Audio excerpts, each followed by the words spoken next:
We live in a fast-paced and hectic world where it's easy to feel overwhelmed, stressed, and out of control.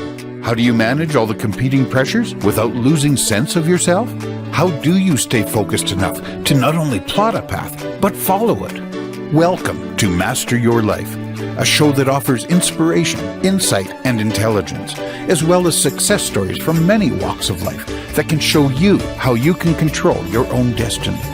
Our knowledgeable and entertaining host and her guests give practical advice that you can use every day in the quest to master your life. Now, here's your host, Leah Mattinson. Hi, everyone. Welcome to Master Your Life, the show of insight, intelligence, and inspiration, where I ask you each episode to consider who is it you are right now and who is it you would most love to be. What is it you're trying to create in your life? And what are the things that are maybe tripping you up? The guests on our show are always talking about insight, intelligence, and inspiration to live the life you truly desire. It's my absolute pleasure to welcome to the show today, Mark Anielski. Mark is an absolutely wonderful human being. So happy to have him on my show. He is a consultant, an economist on the show. Hold on a minute. Wait a minute. Imposter. I know. And he's a professor as well. So expect this to be mind-blowingly awesome. He is also an author of 2 books and probably a heck of a lot more, but the ones that we'll focus on today. Oh, is it 1 book? Sorry, I've got, maybe it's been. Oh, they're behind my head. Back there. Okay. Yeah. And they're beautiful. They're such great books. So one is The Economics of Happiness and the other is An Economy of Well-being. So we're going to be talking about Mark, his work, his books, and his life. Mark, welcome to the show. Thanks, Leah. Thanks for having me. Wonderful. So just talk to me about who you are and how did you get started in writing things about the 2 of my favorite subjects. I'll say there's only one thing I like that one more than health and well-being, and that's love. So those 3 things, I'm like, health and we got to talk about. We got to talk. And I'm writing about love now too. Like, even though I'm being guided not to, like, what are you stepping into? But I got to talk about love because it's why we exist. Yeah. Ticking all the boxes. So tell us about you. Tell us about your journey and how you got doing this. Well, like you, I'm Albertan. I was born in Calgary, and I think my parents at our house looked over Stampede Park, so it's kind of cool. And moved to Edmonton when I was 5 in 1965. So now you can date me. I mean, not that way, but date you, but whatever. I'm not flirting. And he's an economist, everybody. He's actually doing math. Actually, I once said there's no stand-up comics in economics discipline because it's a dismal science, right? It's terrible science. It's not even a science. And so I went to the U of A. So I grew up in Edmonton. My dad actually built and ran a convent. If anyone's been to Calgary, they know something called Midnapore, which was where the Sisters of Providence had their provincial headquarters. Mm-hmm. And my dad was moved here to oversee the construction of the new convent. So I grew up with, nuns and all that stuff. So I'm just situating my Catholic background. And so grew up in South Edmonton, Malmo, near Southgate Shopping Center, blah, blah, blah. And went to Catholic high school and then went to the U of A. And my first degree was in economics, and I articled with what is now PwC, which at the time was Coopers and Lybrand. So I started in accounting, and I quickly left that, went into forestry, and became a professional forester and a forest economist with the province of Alberta. So I spent 13 years with the province, the last few years with under Jim Dinning, who was my boss, the finance minister, treasurer at the time, under Ralph Klein when he was premier. Since we're both Albertans, we can talk about that. Okay. And then eventually did a 3rd degree master's in forest economics. So my whole area has been interesting, balancing between how nature would operate and how the economy operates. And the economy operates mostly on money. But my whole study, my inquiry, my life, which includes my own kind of spiritual journey, which is another long conversation, which started in Jerusalem in 1992, kind of led me to either I would be a priest or a monk and spend the rest of my life praying, or I would, as I heard God calling, saying, go back into the temple of economics and discover how to throw the money changers out of our hearts. That was the commission that was put on my heart. and I call it the other commission was build a civilization of love, or at least articulate the operating manual to the extent that we can actually end this money, debt, slavery system that's been around for a long, long time. So that's been my passion. I wrote 2 books. The Economics of Happiness was not going to be called Economics of Happiness. It was based on my work called Genuine Wealth Accounting, which the word wealth means the conditions of well-being in the Old English. But it was fortuitous that the word happiness just popped in my head because I couldn't explain my complicated accounting protocol, because it's basically measuring well-being. Well, how are you going to do that? That's complicated as keeping financial statements. So it was my business students. I taught both in the MBA program in Bainbridge Graduate Institute in the Seattle area, and I also taught MBA students at the U of A. I taught 10 years corporate social responsibility and social entrepreneurship course, the first one in basically, I think, North American, any business school. So I did that for 10 years. And my students said, please write this down, Mark. You got to write, because I don't want to write a book. You just get attacked. You write something down, people just jump all over you. And I'm not really an academic. I don't have a PhD. So I don't actually care about publishing, all those things that some academics worry about. So I thought, okay, I'm going to write this book. And then the word happiness it was just a natural, and then I thought, wait a minute, because I've studied language and the origins of words, what does the word happiness mean? Well, actually in the Greek, Aristotle said it's 𝑾𝒉𝒐. EU means well-being, the 2 letters, and daemon or daimonia is your spirit. So it means actually well-being of your soul or well-being of your spirit. So suddenly everything starts to fit together nicely, like a very complex jigsaw puzzle.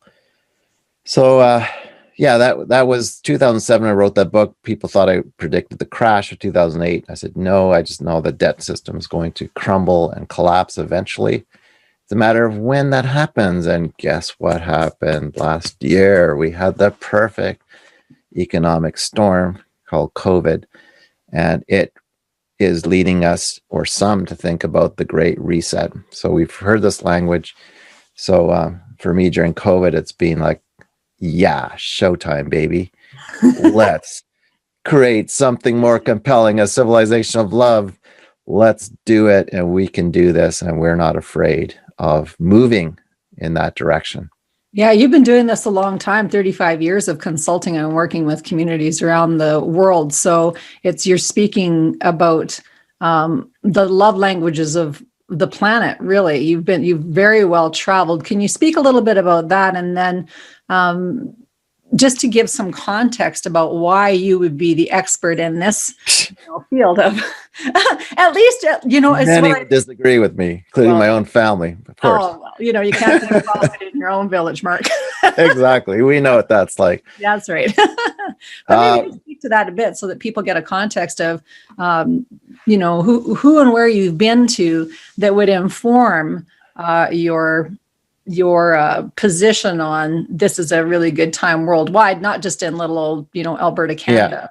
Yeah. So in 2003, so I left government. I left field work government in 1999, but I had a vision. I almost got hired in this one of the best think tanks in the world in San Francisco called Redefining Progress, and we didn't move there because the cost of living would have been too high. So that led me to a whole new chapter, because having been, I had a comfortable government job, and suddenly I'm just like, I'm an independent consultant, and you know what that's like. Why would the phone ring for a former economist working for the Alberta government? There's no freaking way. Talking about happiness. Yeah. And then for me personally, it took a while, but it was almost like, you know what? I kind of just surrendered to the idea that it's God's business plan. Like if God wants me to do this work, it'll happen.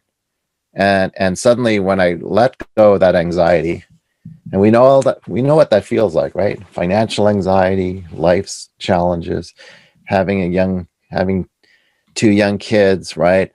Oh my goodness, like we can't afford kids. Like we can't, I'm an economist, I do full cost accounting. And so what started to happen then, as soon as I kind of surrendered or relaxed into that, I call it a free flow into the hands of God, is the phone starts to ring. And in 2003, I get invited to Beijing to sit at the table with the most senior economists in China and to talk about China's aspirations to move in an interesting direction. One was to begin to measure GDP, the primary economic measure of progress, with an environmental adjustment for pollution.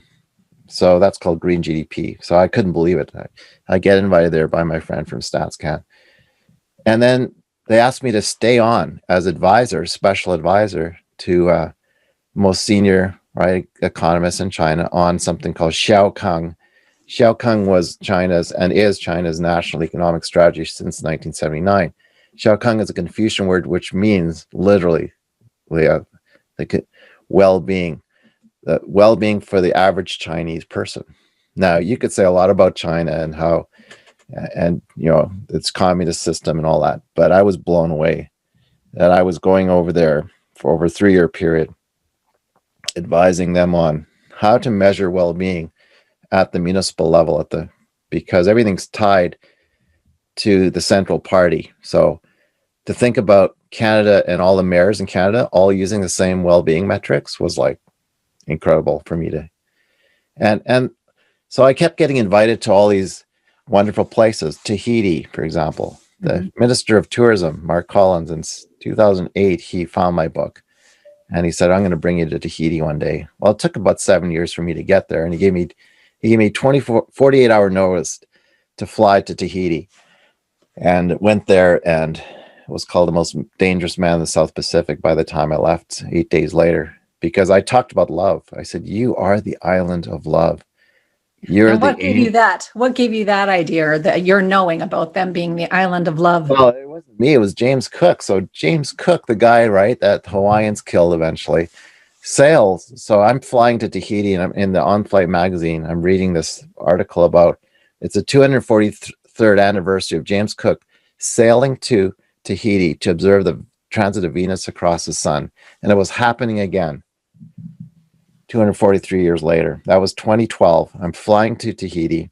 I've just come back, by the way, from New York, where the Bhutanese prime minister has invited me to sit in the UN with him and all these world leaders to talk about an economy of happiness and well-being.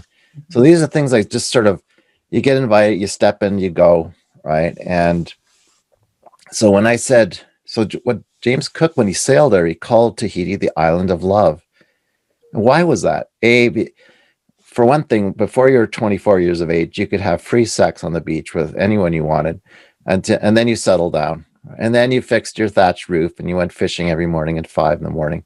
But basically, it was this ancient Polynesian culture that the British tried to destroy by bringing their sugar plantations and all that. But I saw this beautiful people, this ancient Polynesian people, and we started talking about Ho'oponopono, which is something I've studied. Which is the ancient practice of forgiveness or reconciliation that the Polynesians, Hawaiians still practice today in some circles. And so my life is this continual, crazy, carpet ride of incredible adventures. And they just keep going on and on. Or going to London and to literally visit the Queen's banker's wife, whose name is Lady Penny Money Coutts. I mean, what? I almost called her Money Penny, because You can't make it up, right? what? You can make it up. And I'm in the House of Lords with Lady Penny Money Coutts, right? And the head of Goldman Sachs on the Thames. And I know where I am because this is the Corporation of London, the corporation that rules the world. Yeah. So those are the things that just keep happening, whether it's the most central, highest levels of Hu Jintao was reading my stuff in Beijing, the former, and I how does that happen? I don't know. It's all kind of by grace, by divine intervention, maybe, but it's just a beautiful life when I look back, and I think the things I worried about, it all took care of itself. So on the Thames, were you discussing the frequency of love and happiness? Or what? I'm trying to picture. I'm trying to picture the conversation, or were you just floating together? It's like, well, you'll appreciate this. This is a true story, and it's kind of funny. So one of my friends, Jason Reinhardt, who he and his dad are probably one of the richest folks in Lloydminster. Well, we know a small town. You know what Lloydminster is famous for? It's right on the border of Saskatchewan. And they both he runs this Reinhardt Industries with big industrial park. Well, he reads my book, The Economics of Happiness, the red book behind my head. And he said, I'm coming to your kitchen table and I want to talk to you about, we want to create an interest-free bank like you've studied in Sweden, where I went to Sweden to study this bank and compare to the credit unions in Canada. And I said, who are you, Jason? He goes, I'm just this Alberta guy, right? I'm just an industrial business guy, and anything I touch, I got the Midas touch, and I want to start this bank. So we became friends, and one day he called me and says, I've hired my first CPO. And he's laughing. I said, oh, come on, Jay, what's a CPO? A chief prayer officer. A chief prayer. Nice. He says, everyone needs someone to pray for them. I said, I like your attitude. So I meet his first chief prayer officer. His name is Fred Bull. Funny, right? His name's Bull. Yeah. And he's this Catholic school teacher. And he's a sweet guy. Right. But, I'm like, so Fred and I become friends. And then Fred says, I'm done with Jason. He doesn't pay me anyway. So I'm just praying for him. Of course, I'm just praying those jobs. But the next guy that Jason appointed was a guy named Glenn in Calgary. And Glenn is this very conservative Christian accountant. And he's reading my book and he says, Mark, your book is Kingdom Economics, the Economics of Happiness. I was like, shh, what are you talking about? It's like, you know what I'm talking about. I said, okay, Glenn. So Glenn's a very prayerful guy. And he would pray with me every time we were on the phone. He would say, okay, can I pray for you? Sure, Glenn. That's what your role is, right? And then one day he phones me and he says, Mark, he says, God put on my heart, we're supposed to pray into the square mile. And I say, what? You know what the square mile is, right, Glenn? It's the corporation. It's not like, do you know what the corporation is, Glenn? And he goes, yeah, I think so. He says, it's where all the banks are. It's where the money power is. It has been for a long, long time, since the Magna Carta established the Corporation of London.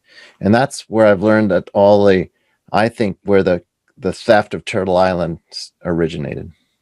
So let's talk about that a little bit for an audience who might not be familiar with it. So yes. I'll fast forward. Yeah. Who don't know about the Doctrine of Discovery and all that stuff. Right. But so my accounting, so Glenn says, I'm going to pray. I said, okay, you fine. You go first. I'm not going first because I know what this opposition is capable of energetically. Right. So he starts praying and he says, how's it going, Glenn? I call him a week later. I'm getting some resistance. From who? Well, the Rothschilds. You're praying, into the Rothschilds. I was like, when we say praying into energetically, we're literally focusing our attention, right? Right. And then he says, Mark, we got to find a banker. It's like some Christian banker that works in the corporation. And I said, he said, I found one. His name is Peter West. Who's Peter West? You don't know him, right? No. He runs this philanthropy called the Bread Tin. We're scheduled to talk to Peter on Thursday. This is, and I said, oh, fine. So Peter's a 7-year-old guy, never met. And we try to get on Skype. Skype doesn't work. And I say, forget it. Peter, you're an old school guy, right? I'll just phone you. I'll phone you through my Skype phone. I phone Peter. And within 30 minutes, he's invited me to London. It's like, look, I'm hosting this event in the House of Lords. And I know all these people. I know Prince Charles. I know all these people. And I'd like you to come. So I asked my wife, Jen, can I go to London? Your brother's there. Like, go ahead. What are you doing there? Oh, I'm just going for a fancy thing. Right. House of Lords. For a fancy thing. and so I go over there and it's unbelievable. And Peter, literally, he's a 6 foot something, former police officer turned philanthropist. And he's got all these connections with the royal family and all this stuff. And he comes to Heathrow to pick me up. And he takes me to the corporation and he walks me through the whole thing. He says, this is my backyard. This is the Bank of England. And he takes me to the St. Lawrence Jury, which is the official church of the Corporation of London. Now, the Corporation of London's symbol is the red and black dragon. And and you notice from the layout of the whole area, St. Paul's and Bank of England and everything, it's very Masonic, right? It's the foundation of Freemasonry, which I know a little bit about. So anyways, I was told by 3 Indigenous women before I left to take sacred tobacco. Right. And to sprinkle tobacco on the corporation. So I did. Discreetly, of course, because I'm under CCTV surveillance all the time. So so Peter and I were having a heck of a good time, because we know after the House of Lords event, we're going to meet with other believers and we're going to pray in the stronghold. And we did. We were in the stronghold. And then the rector of the St. Lawrence Jury, which is the official church, has my book in his office. So that book is sitting inside the heart of the corporation. And what does it all mean? I don't know. It's like so now I work with Indigenous people exclusively. We are going to see what happened was they used accounting protocols to steal the assets of Turtle Island under some hoodwink and protocol, which might call magic or alchemy or just plain accounting protocols, which has again been part of my life inquiry as to the esoteric nature of money and how we can kind of transmute its energy, because it's energy. And anyways, I'm blathering on. This is part of my no, it story. absolutely is. So a couple of things for the audience who might not be familiar what Turtle Island is. What is Turtle Island? Where is Turtle Island? Why is it so significant? Well, we are actually situated on Turtle Island. If you look at North America, it kind of looks like a turtle, like from way up high. So it was always called Turtle Island by the Indigenous people, not North America, like even America, Amarin, like Indigenous, even Aboriginal. It was a weird word, like away from origin. No, these people, wherever and whenever they came here, have been part of Turtle Island well before we landed with our flags and our systems of domination. Yes. Systems of domination and control. And that domination starts with the papal bull called the Doctrine of Christian Discovery, or Doctrine of Discovery, which I knew nothing about going to school. I knew nothing about Edmonton as one of the most sacred places on Turtle Island, right here. And that Doctrine of Christian Discovery gave permission to Columbus to come, right, and to declare Turtle Island for the Queen of Spain. And so it was a papal bull, basically permission to go and subjugate and conquer. But then the Royal Proclamation of 1763, so we have then the British royalty, and it just keeps rolling through. Again, a very ancient system that began actually in Rome. So the British basically had the brilliance of learning from the Romans how to codify law, and that's how they maintained dominance over the human beings, right? Yeah. Unless you kind of know the history of the Babylonian Mysterium cult, and you can, do some research into that sort of thing and have really deep inquiry, I think. And I grew up Catholic, Mark, you and I have talked about that. Yeah, and because of the shenanigan fest within the church, I've chosen to be a heavy duty researcher, etc. And I say that, because there's been lots of harm done. But I always was wondering, I had that deep inquiry about why is it okay within any structure for there to be so much harm to human beings? Like, aren't we supposed to be, like, to our point of the 3 things that we love the most, aren't we supposed to be happy? Aren't we supposed to be healthy? isn't that our human right? And aren't we supposed to be loved and experience love and be able to give love? Yet it seems like every one of the structures completely thwarts that idea. And so the usury and the horse trading that was set up, around, give you some beads and I'll sell you some whiskey.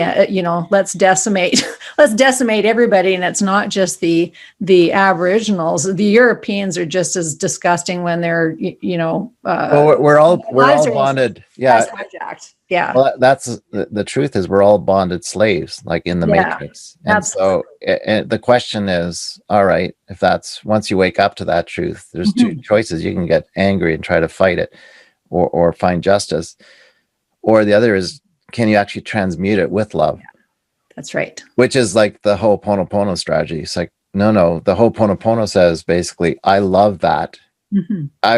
I love even my enemy, because my enemy is just a reflection of myself. So that requires a big friggin' like mind shift about what's the strategy here. Yeah. How do we transmute the energy that has been the dominant kind of slave system, right? That's captured our life energy called time, mortgaged it through accounting protocols, and we're asleep, like as Neo learns in the Matrix, right? So how do we transcend that? Yeah, wake up, number one, but ho'oponopono. Can you actually recite that to people? Because some people might not be familiar with that. I know so I wasn't familiar with it until I went to my friend 𝑾𝒉𝒐 book launch in Houston, Holland, and rural Holland. And he says, well, thanks for coming to my book party. And I'd never been to Holland before. I got German roots, so I knew all that stuff.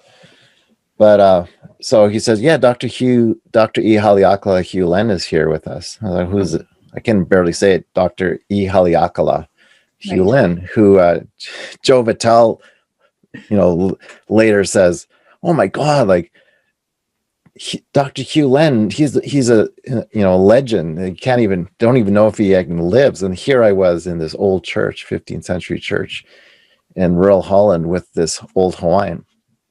It was about to take us. So we had the book party and launch, and we all went to Amsterdam, and Dr. 𝘼𝙗𝙪𝙩 ran a Ho'oponopono, and it's hard to say because you have to say it fast. Ho'oponopono actually means to make right what is right. To make right what is ponopono. To make right what. So what is to make right what is right? To return to love, which is who you are. And so the Hawaiians, and they call it huna, or so before Ho'oponopono.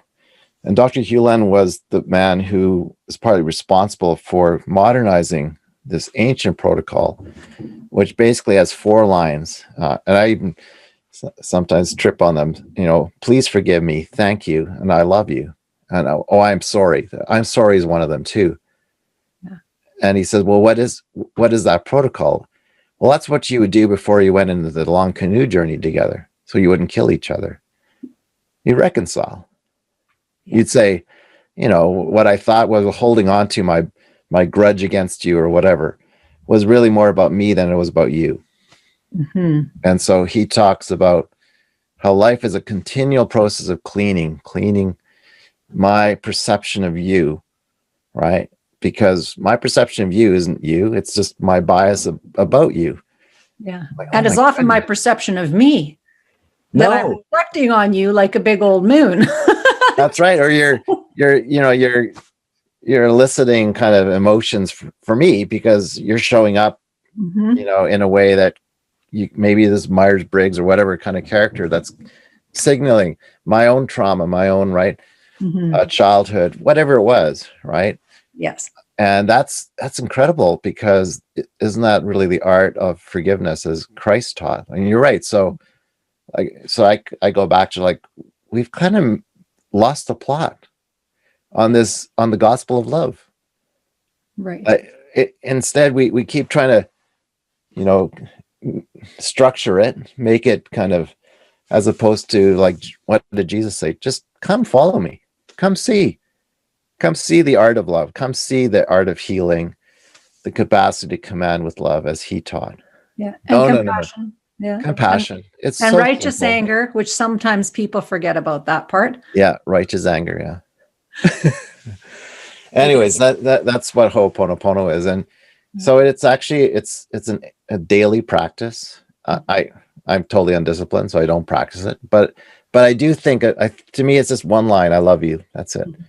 Because when I read Glenda Green's book called Love Without End, where Jesus comes to her, this portrait artist from Texas, and says, basically downloads to her the physics of love, and says quite simply, love is who you are.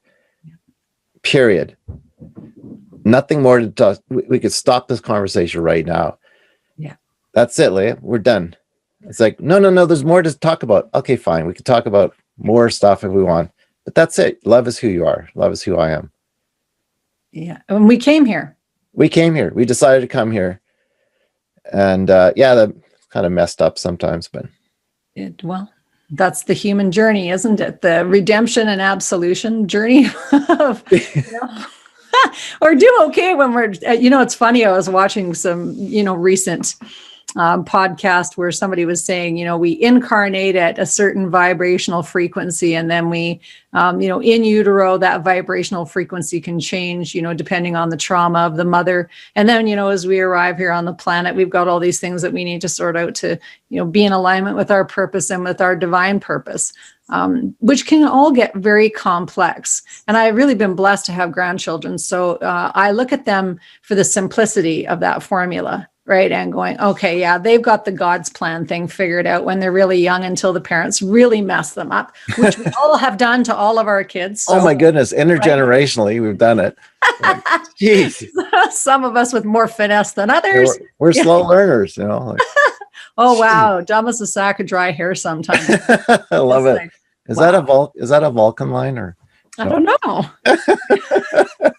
You have these like sayings like dumb as a sack of hammers. Like, whenever you've seen a sack of hammers, anyway. I'm a farm girl. There's, I know. I love it. It's like, I don't know. I don't know where it all comes from, but I had cousins in Elnora, like in Delburn area. So yes. I grew up being razzed by my country cousins, not knowing anything about life. Anything. Anything.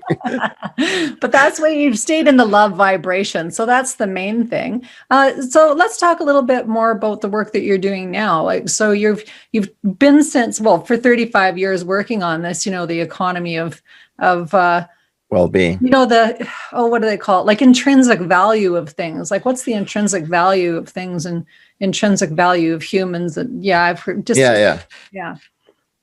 Oh, you clearly read parts of my book, so because it's that balance between the serious, like the kind of fun stuff that I just told you about, the adventures, and then there's the real practical stuff about, okay, so let's imagine this operating model based on well-being, not just money. And we got to go all the way back to say, well, where does money come from? Like, how does it originate? Well, it originates out of loans and bonds and these financial instruments that we've been very creative at using to create new money, but actually is not connected to well-being whatsoever.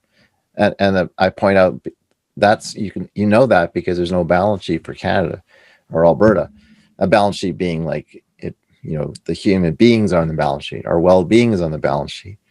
Our trust and our relationships, which are assets by definition, they're asset classes. So I go back to my accounting discipline. It's like, no, we haven't even produced yet a proper financial statement, a proper well-being set of accounts, upon which then the monetary policy would follow. The Bank of Canada would operate on this basis. So that's a serious part of me, and that's what I'm working on with mostly with First Nations now, because they're perfect scale. They're small. They're motivated, right? Not as an act of war against Canada and it's the domination of that system, but actually to re-emerge the wisdom traditions of those beautiful people of Turtle Island, which use, you can see behind me, seashells as a form of money. And the people don't probably know this, but the Polynesians originated from Taiwan. The indigenous people of Taiwan are Polynesian. And they gave us shell money, which the Chinese then adopted and eventually turned into coinage. So the original shell economy, which we see then in wampum, in the wampum treaties and the wampum belts of the Iroquois, right? And the shells that came into Edmonton that could only have come from Aotearoa, from the Maori and the Hawaiian Islands, came here into this economic theater called Edmonton somehow.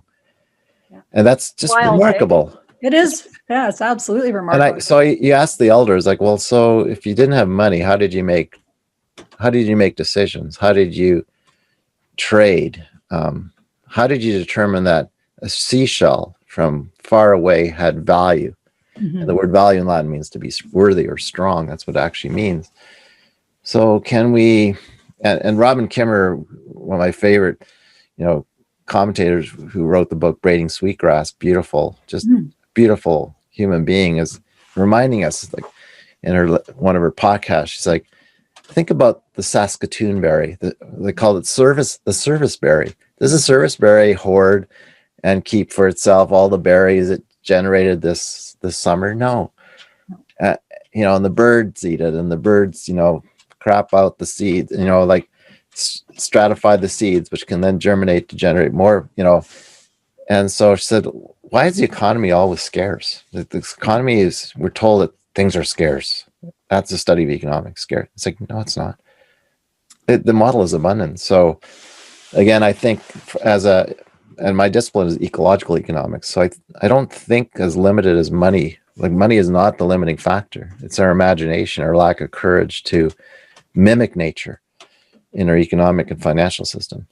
Yeah. And part of it, I think, too, is that in real terms, there's been hijacking of Mother Nature. So, when we look at the Monsantos of the world that have come and genetically engineered all the seeds and forest sprayed crops and all this other stuff, it's very much that Mother Nature's been hijacked. So I think there is some reckoning that needs to happen in order for us to restore the land and to be able to utilize nature as she was intended for our health and well-being. But to your point, Mark, it's like we haven't built an economy in Canada or any other developed country that's about health anyway. It's all about treating sickness. So it's all based on a sickness model. But the people who are the most sick get the most help. And it's a crazy, when you it's just nuts. When Humpty is all broken down, you're like, this is an insane system. I cannot believe the system persists when nature teaches us abundance. When we go to sleep at night, anxious about tomorrow, about where the paycheck's going to come from. And I tell people, that's the easy part. The easy part is we can create as much money as we want to pay living wages, to heal the environment, to have truly happy lives, to be the best we're capable of being in our lives, to actually, to discover our true calling. Word education means to draw forth what's already within you. From the Latin, it's like, what? That is not what we're doing with our education system. And so we mismanage or mistreat our children and their innate capacities to be special. Everyone's got graces and gifts and talents. And no, we're chasing money as soon as we graduate, right? And it's like, it's so stupid. And then you wait till you're 70 to realize, what was that about? That was stupid. And so my passion is all of that. I could reboot the whole thing. Imagine like a brand new, like paradise, like not lost, paradise rediscovered. And develop the operating system that will make all of that flourish, because even the word flourish means to flower in French. So again, the language. So to me, it's interesting. The language is being inverted too, like inverted. And I know you're a Qigong person. I am too, when I'm disciplined enough to do it. But it's like, so we're flipping at the yin and yang. Like we've seen the inversion of the energy of the words, but the words still have the truth in them. So we have to rediscover the truth in the words of economics. Competition means to strive together in Latin. So that's for me, that was part of my journey. Is like, I can't believe all these words that I was taught in university are all being sort of conveniently co-opted or inverted. And so what are some of the most important words that are reestablishing that the path of love and well, like I said, love and truth. the fact that the word wealth comes from the 13th century Old English, it means the conditions of well-being. Yeah. So when I reread Adam Smith's The Wealth of Nations, right, the seminal work on economics, really, nowhere does he ever, I can do this because I have a PDF copy of it. So he searched wealth. Like, you expect Adam Smith to say, it comes from the 13th century Old English. It means the conditions of well-being. So it means well-being, and TH, like in health, means the condition of something. So health, and wella, they're cousins. What? For me, that changed everything. So we talk about wealth management and, personal wealth management. It's like, no, you're talking about well-being management, right? Then the word happiness, I just told you, means well-being of your spirit. And then competition, competere, from the Latin to strive together, education, to draw forth what's already inside you, flourish, to flower. I mean, you just keep going. And my favorite online app is the Etymological Dictionary, because just go and look it up. And you're like, woo, that word came from France, or it came from England, or it was Latin. And so it still has truth in it. Yeah. That's a really interesting inversion, definitely, of competition.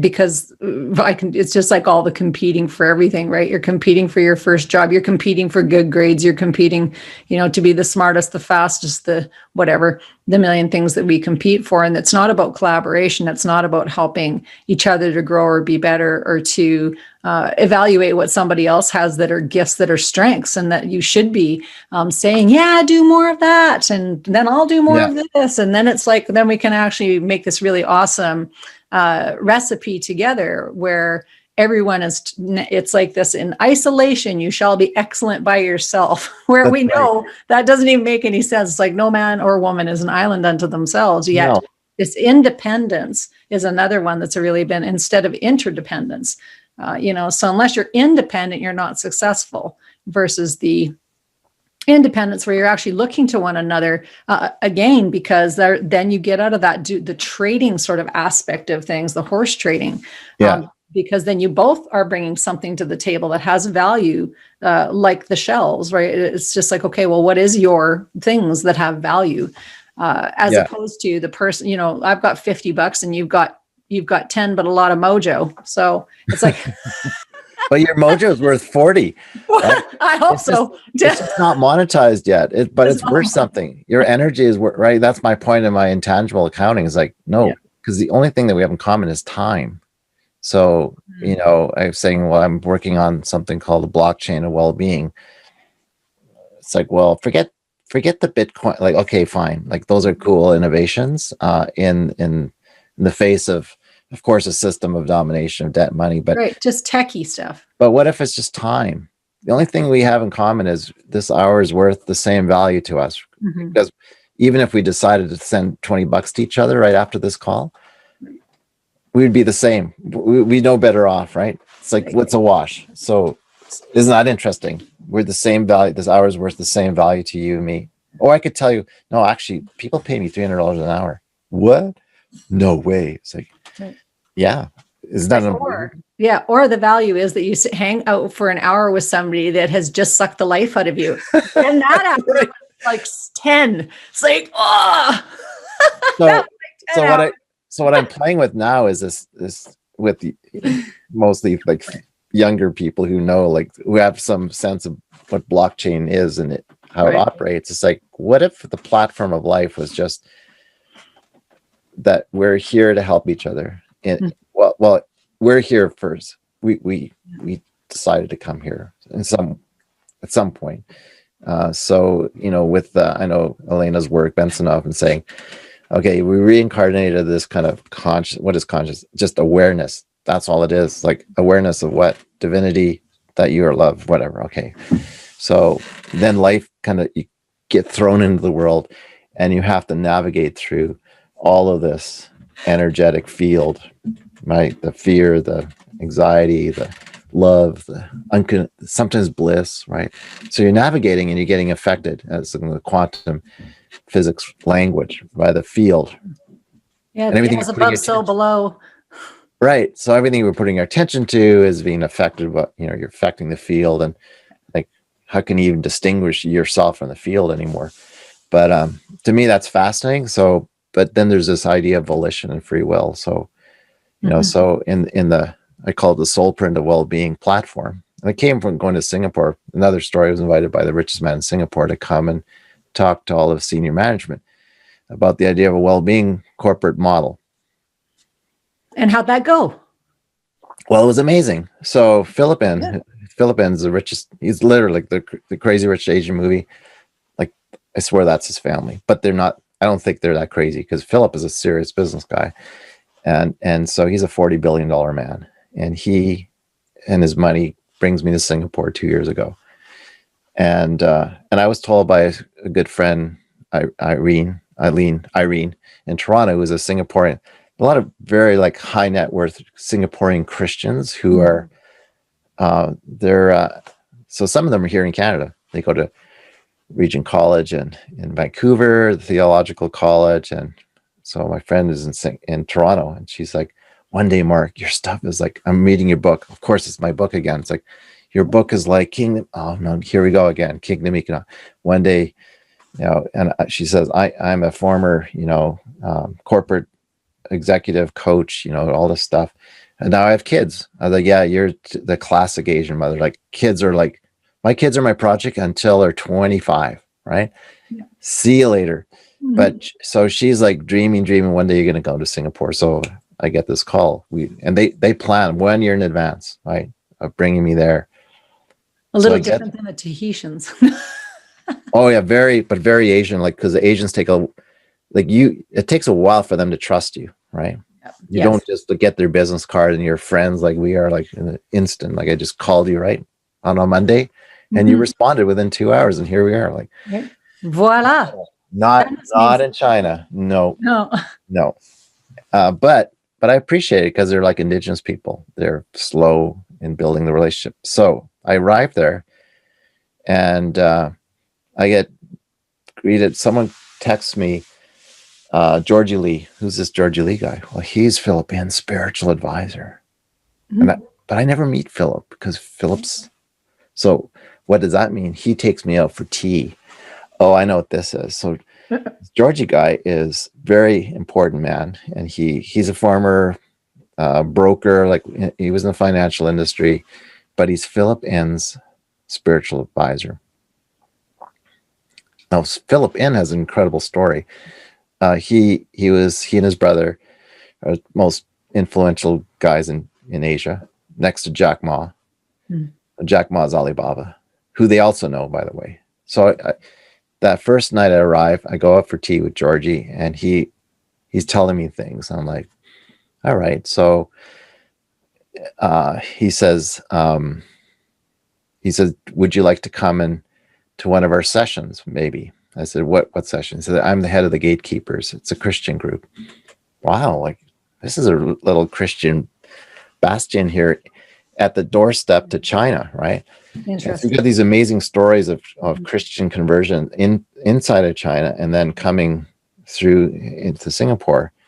And of course, Singapore, Malaysia is Muslim. So you got this weird, and they've always been a very kind of secular society. So I get, that night I met in this most spectacular hotel. It's Philippines. It's called the Far East Organization, this company.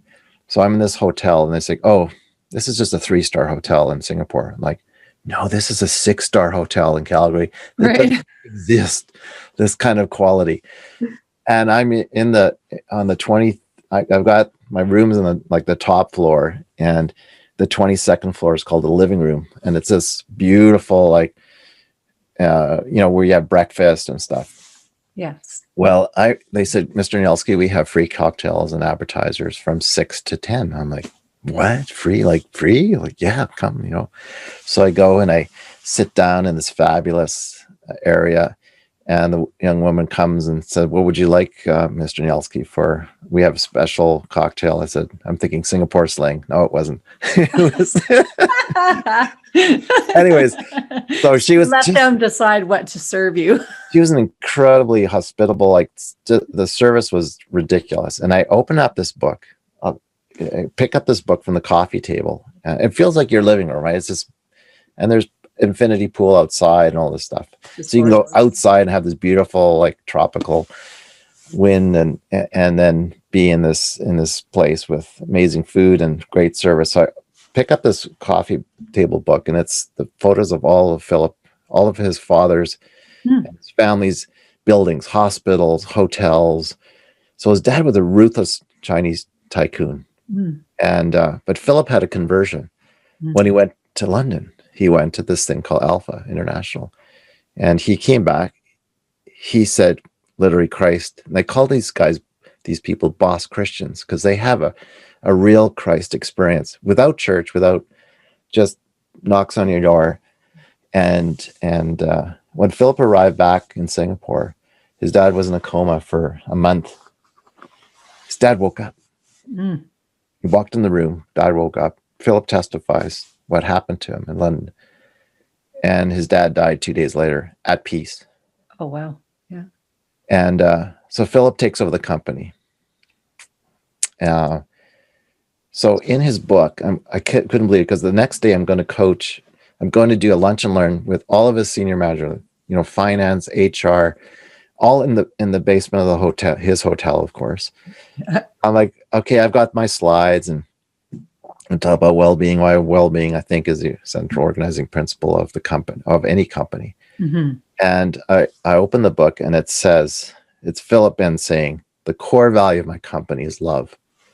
What? No. So I'm like, okay, let's read the fine print. Love, he says, I define as a concern for the well-being of the other.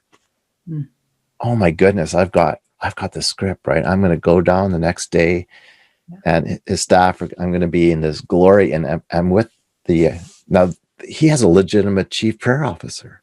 It's called a corporate chaplain, who's read my book twice, and he introduced me. He's like, Mark's book is like phenomenal, blah, blah, blah. But you'd appreciate, it's horrifying. Yeah. I get affect. I get lovely people coming for lunch, right? And I tried, and I get nothing back. Nothing. Yes. Oh my goodness. Like, what is going on?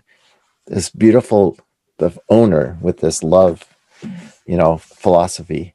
And that night I get invited. I'm doing a public keynote at the Fullerton Hotel. Now, if anyone's been to Singapore, they'll know that this is the iconic showpiece, the former British post office, right on the water. And it's Philip's hotel, of course. He owns it too. And so I'm doing the keynote there. And I was interviewed just before that by Salt and Light, a Christian newspaper, who talked to me about how can love and economy work together. Right. And so I'm like, now I'm really outed. Like, I never talk about that, but I'm now in print, and I'm like the special guest of Philip N. And that's right. What was that? It's God's business plan, Mark. I know. So you can edit all this, but yeah, again, it's part of. So then what happens? Nothing happens, because I come home and I'm like, oh my, that was incredible.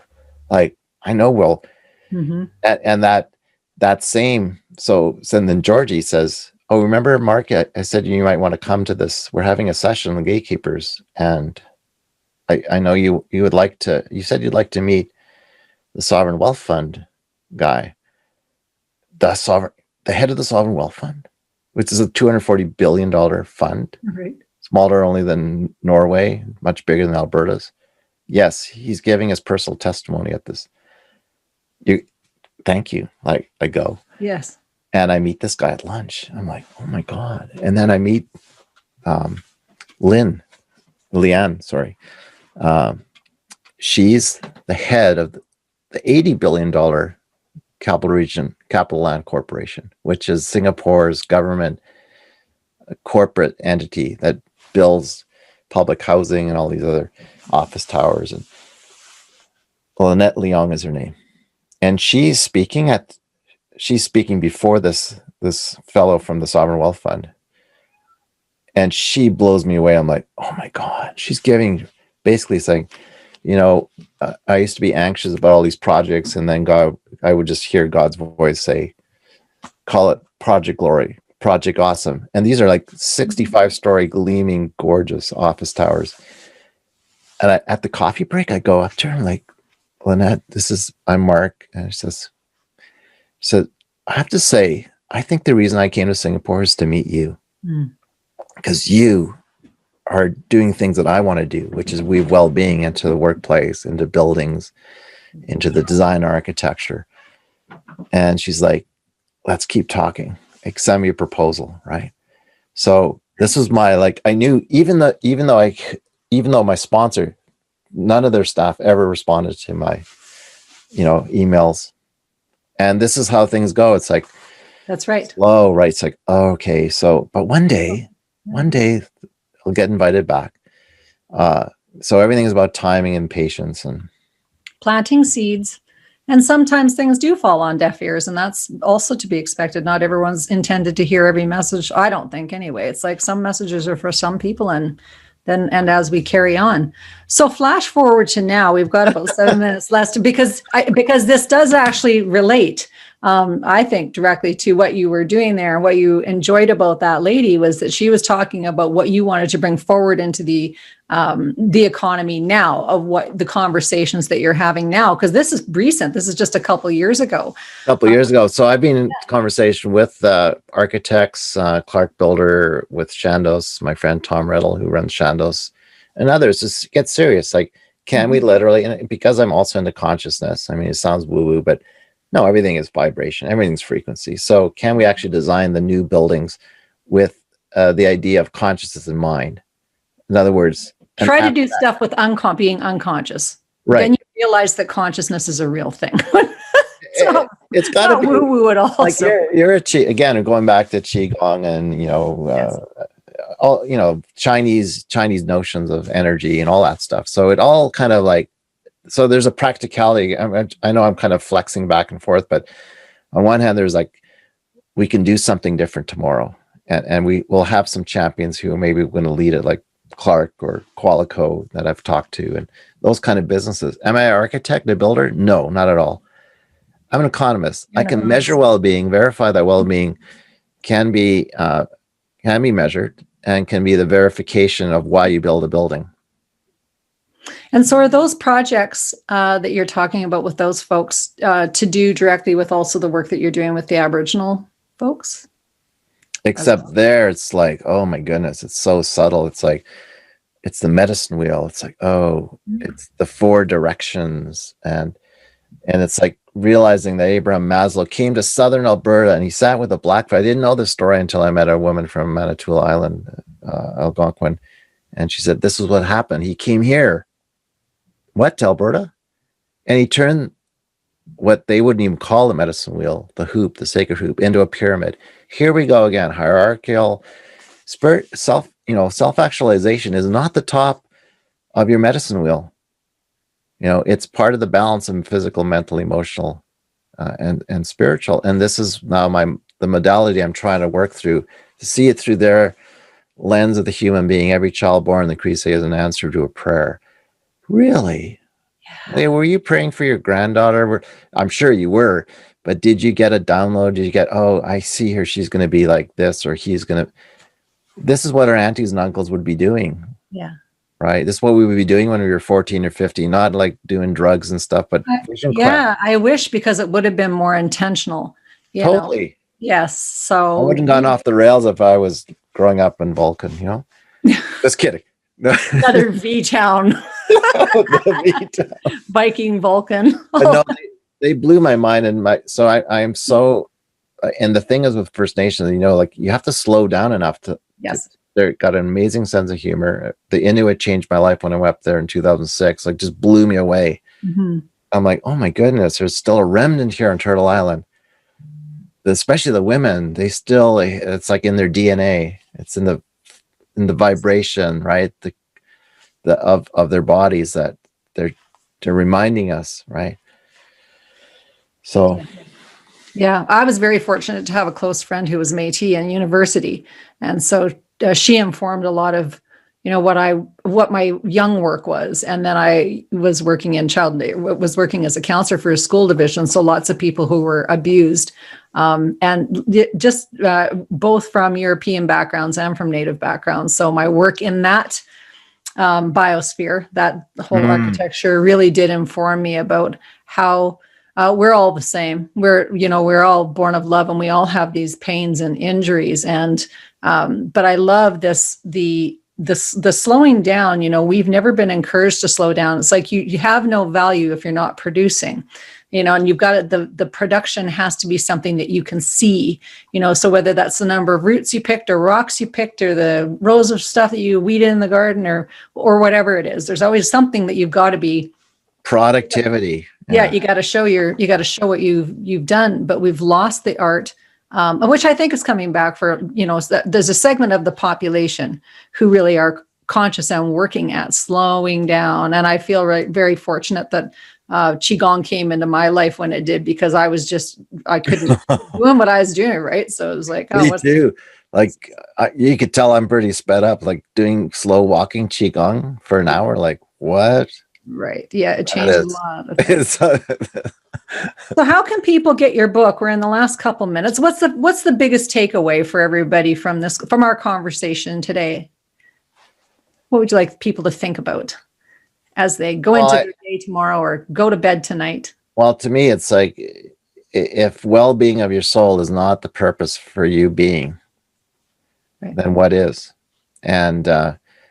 And reflecting on your own kind of, without judgment or in self-judgment. It's like that path of love is a path one can take. It's the journey you can take is through that lens of well-being, and keep sort of self-examining.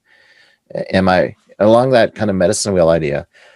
Like how are my mental, physical, emotional, spiritual well-being attributes of my life balanced and rebalanced constantly? Because I think some of my favorite new people like Brene Brown and Simon Sinek's like, no, the infinite game. He talks about the infinite game is like, no, life is an infinite.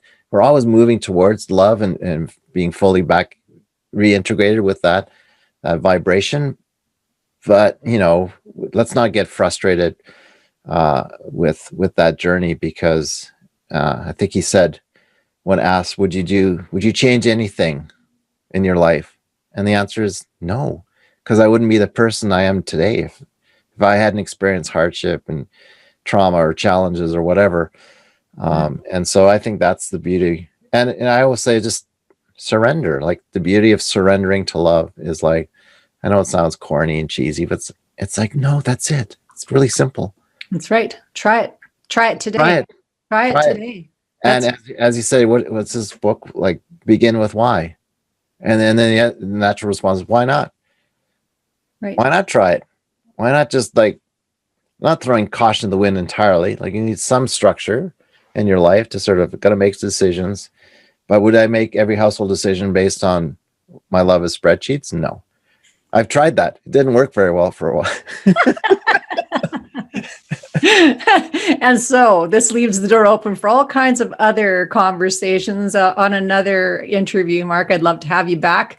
Thanks. And vice versa. You can be on my podcast show. That'd be fantastic. Yeah, you're a wealth of knowledge and great stories. Lots of fun. And your work really is meaningful in this world right now, where people are feeling disconnected and confused about actually how to move forward this higher consciousness that we're all trying to give birth to, And so to your point, the conscious birthing is probably a better process. So I invite everyone to grab a copy of Mark's book.